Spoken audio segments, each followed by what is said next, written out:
Home chef recipes తెలుగులో ఇవాళ మనం సజ్జ బూరెలు లేదా సజ్జ తీపి వడల్ని ఎలా తయారు చేసుకోవాలో, దీనికోసం ఏ పదార్థాలు కావాలో చూసేద్దాం.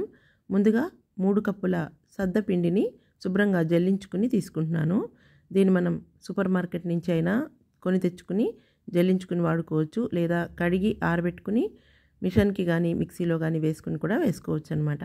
ఇప్పుడు ఇందులోనే ఒక పావు స్పూన్ వరకు సాల్ట్ వేసుకుని దీన్ని పక్కన పెట్టుకోవాలి. ఇప్పుడు ఈ 3 కప్పుల సద్దపిండికి 1 కప్పు నిండుగా బెల్లం ఈ విధంగా తురుముకొని వేసుకోవాలి. దీనిలోకి 3 లేదా 4 యాలకులు, ఈ విధంగా కొబ్బరి ముక్కలు చిన్నవిగా ఒక 2 తీసి పెట్టుకోవాలి. లేదా నచ్చితే కనుక ఒక అరచిప్ప ఎండు కొబ్బరి అయినా లేదా పచ్చి కొబ్బరి అయితే కనుక వెనకున్న చెక్కు తీసేసి తురిమి పెట్టుకోవచ్చు. ఇక్కడ నేను ఎండు కొబ్బరి, ఇందులోనే యాలకులు వేసుకుని ఈ విధంగా మిక్సీ పట్టుకుంటున్నాను. చూస్తున్నారు కదా, ఇలాగా తురుముకున్నట్లు కాకుండా కొంచెం బరకగా ఉండేటట్లుగా మిక్సీ పట్టుకుని పక్కన పెట్టుకుందాము. ఇప్పుడు ఒక చిన్న బాణల్ని స్టవ్ మీద పెట్టుకుని 1 టేబుల్ స్పూన్ వరకు నెయ్యి వేసుకోవాలి. ఇందులో 1 టేబుల్ స్పూన్ గసగసాలు వేసుకోవాలి. ఇందులోనే 1 లేదా 2 టేబుల్ స్పూన్ల వరకు నువ్వులు కూడా వేసుకుని దీన్ని కొద్దిగా వేపుకోవాలి. ఇవి కొంచెం వేగిన తర్వాత ఇందాక మనం మిక్సీ పట్టుకున్న ఎండు కొబ్బరి, యాలకుల పొడి ఉంది కదా, దీన్ని కూడా ఇందులోనే వేసేసుకుని మరి కాసేపు వేపుకోవాలి. దీన్ని మరీ ఎక్కువగా వేపేసుకోవద్దు, ఒక అర నిమిషం పాటు వేపుకుంటే సరిపోతుందన్నమాట. ఇలా వేపుకున్న తర్వాత స్టవ్ కట్టేసి ఈ వేపుకున్న మొత్తం పదార్థాలని మనం జల్లించుకుని కొలిచి పెట్టుకున్నాం కదా, సాల్ట్ కూడా చేర్చుకుని ఆ సద్ద పిండిలోకి వేసేసుకోవాలన్నమాట. ఈ విధంగా రంగు మారకుండా మంటని లో ఫ్లేమ్లో పెట్టుకొని వేయించుకోవాలి. ఎక్కువగా వేపేయాల్సిన అవసరం లేదనమాట. ఇది ఎందుకంటే మళ్ళీ మనం ఆయిల్లో వేగుతుంది కాబట్టి అప్పుడు మరింతగా వేగిపోయి మాడినట్లు అయిపోతుంది. అందువల్ల ఈ విధంగా లైట్గా వేపుకుని కొంచెం మంచి అరోమా వచ్చేంత వరకు మాత్రమే వేయించుకుని ఈ సజ్జ పిండిలో వేసేసుకోవాలన్నమాట. ఇప్పుడు ఇవన్నీ వేసుకున్న తర్వాత ఈ పిండి పక్కన పెట్టుకుని ఏ కప్పుతో అయితే మనం సద్దపిండిని కొలిచి తీసుకున్నామో అదే కప్పుతో 1 కప్పు నిండుగా పైకి వచ్చేటట్లుగా బెల్లం ఈ విధంగా చిన్న చిన్న ముక్కలుగా పొడి చేసుకుని కానీ లేదా బెల్లం పొడి కానీ తీసుకోవచ్చు. ఇది మనకు కరెక్ట్గా తీపి సరిపోయినట్లుగా ఉంటుందన్నమాట, బొటాబొటిగా. మరింత తీపి కావాలనుకుంటే 1.25 నుంచి 1.5 కప్పుల బెల్లం వేసుకోవచ్చు అన్నమాట. ఇప్పుడు ఇందులో అరకప్పు నుంచి 3/4 కప్పు వరకు నీళ్లు వేసుకుని ఈ బెల్లం మొత్తం కరిగిపోయేంత వరకు వేడి చేసుకోవాలి. దీన్ని పాకం పట్టుకోవాల్సిన అవసరం లేదన్నమాట. ఇలా పూర్తిగా కరిగిపోయిన తర్వాత సగం వరకు ఇందులో ఫిల్టర్ చేసేసుకుని ఒకసారి కలుపుకోవాలి మొత్తాన్ని. ఆ తర్వాత మిగతా సగం బెల్లం వాటర్ని కూడా వేసేసుకుని, ఇది బాగా వేడిగా ఉంటుంది కాబట్టి గరిటెతోటి కొంచెం గోరువెచ్చగా అయ్యేంత వరకు బాగా కలుపుకున్న తర్వాత ఈ స్పూన్ తీసేసి చేత్తోటి మరికొంచెం నీళ్లు గనక అవసరమైతే నీళ్ళని యాడ్ చేసుకుని చపాతీ ముద్దలాగా కొంచెం సాఫ్ట్గా ఉండేటట్లు, మరీ గట్టిగా కాకుండా చపాతీ పిండి ముద్దలాగా కొద్దిగా సాఫ్ట్గా కలుపుకుని ఒక 10 నిమిషాల వరకు ఈ పిండి ముద్దని నాననివ్వడానికి పక్కన పెట్టుకోవాలన్నమాట. ఇది కొంచెం నానిన తర్వాత మనం అప్పాల్లాగా ఒత్తుకోవాలి. ఇందులో కావాలనుకుంటే మరొక స్పూను నెయ్యిని చేర్చుకోవచ్చు.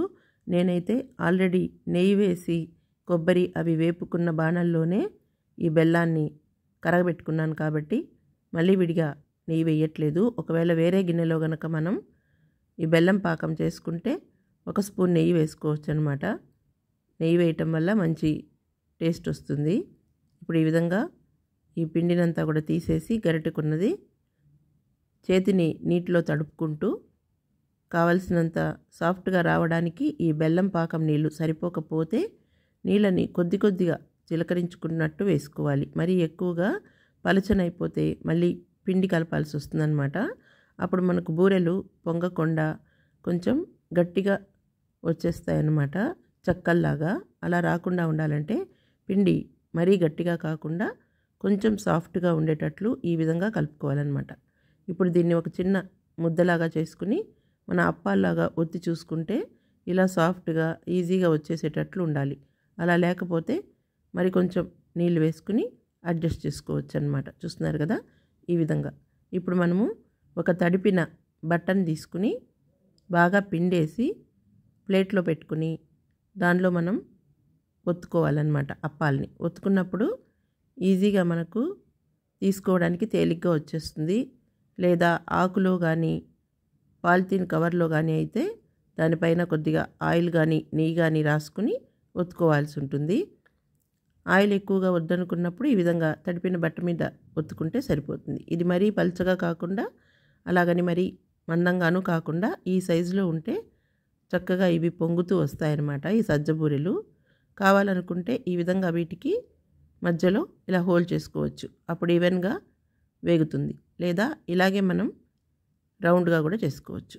ఇక్కడ మనం ముందుగా నూనె బాగా కాగిందో లేదో చూడడానికి ఒక చిన్న పిండి ముద్దని ఇలా చేసుకుని వేసి ఇది బాగా పొంగుతూ వచ్చిందంటే నూనె మనకు కావలసినట్లుగా కాగినట్లే లెక్క. ఇప్పుడు మనం దీన్ని తీసేసి ఇక ఒకటొకటిగా ఈ అప్పాలని ఎన్నైతే బాణల్లోకి సరిపోతాయో అన్ని వేసుకుని బాగా పొంగేట్లుగా వేపుకోవాలి.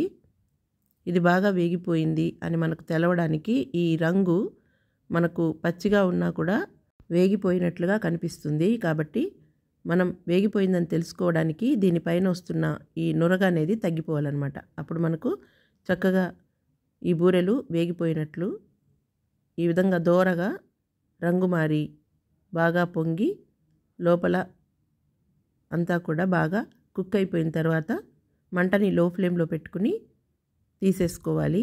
తర్వాత మనం రెండో వాయి ఈ బూరెల్ని వేసేటప్పుడు మంటని మీడియం ఫ్లేమ్లో పెట్టుకుని వేసుకోవాలన్నమాట. ఈ విధంగా మంటని అడ్జస్ట్ చేసుకుని కుక్ చేసుకోవటం వల్ల బూరెలన్నీ కూడా ఈవెన్గా కుక్ అవుతాయి. చూస్తున్నారు కదా, ఈ విధంగా ఇలా మధ్యలో హోల్ పెట్టుకునైనా లేదా ఇలాగే రౌండ్గా అయినా వేసుకోవచ్చు. ఇలాగే అన్ని బూరెల్ని కూడా చేసి తీసేసుకుంటే 15 నుంచి 20 రోజుల వరకు మనం ఒక స్టీల్ డబ్బాలో స్టోర్ చేసి పెట్టుకుంటే పిల్లలకి స్నాక్ బాక్స్లోకి పెట్టివ్వచ్చు. అలాగే మనం దీన్ని చిరుతిండిగా సజ్జలు, జొన్నలు, రాగులు లాంటివి చేసి ఇవ్వటం వల్ల హెల్తీగా కూడా ఉంటుందన్నమాట. చూస్తున్నారు కదా అన్ని బూరెలు ఎంత చక్కగా పొంగాయో. ఈ రెసిపీ మీకు నచ్చినట్లయితే మీరు తయారు చేసి చూసి ఎలా వచ్చిందో కామెంట్ చేయండి. నచ్చితే కనుక ఈ వీడియో లింక్ని మీ ఫ్రెండ్స్కి, రిలేటివ్స్కి షేర్ చేయండి, లైక్ చేయండి. మరిన్ని ఈజీ అండ్ టేస్టీ వంటల కోసం మా హోమ్ చెఫ్ రెసిపీస్ తెలుగు ఛానల్ని సబ్స్క్రైబ్ చేసుకోండి.